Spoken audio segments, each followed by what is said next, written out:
Texas is #1 in foster youth baseline ranking and in the top 30% of all states. This is a comment that one of my regular haters left me. And if that's you, I wanted to help you out. Partially because I believe that it's critical that you understand basic research and math skills, but mostly because there are children in Texas's privatized foster care system that are in danger. And you spreading misinformation like this makes it harder to help them. You didn't cite the source that you got it from, but I found it. It comes from a nonprofit called Smile Hub, which is affiliated with Wallet Hub, a for-profit financial services company. Luke Powers, who wrote this article and determined the ratings, works for the parent company of Wallet Hub. Job functions on his resume include business development, content creation, and media outreach. His only prior experience was a sales internship at a liquor company. His major in college was management consulting. He doesn't have any degree or prior experience in mathematics, data analytics, social work, or human services. Yet he built his own methodology to determine the states with the best foster care systems, and his lack of expertise shows. He doesn't properly cite his sources. There's no way to verify them. Did you check any of his work? And the term foster youth baseline, I'm guessing you don't even know what that term is, because it seems to be something that Luke just made up by manipulating and misrepresenting data.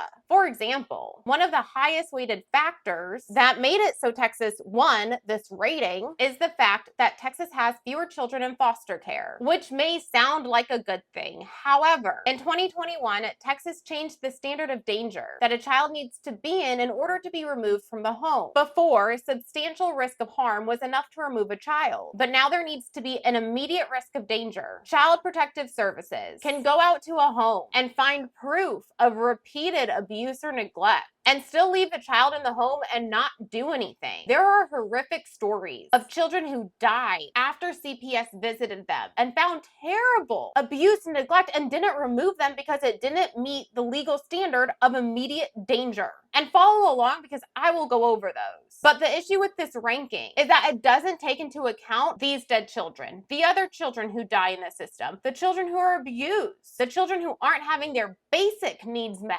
And this is just one example of how the data is manipulated. Don't fall for it. Understand it.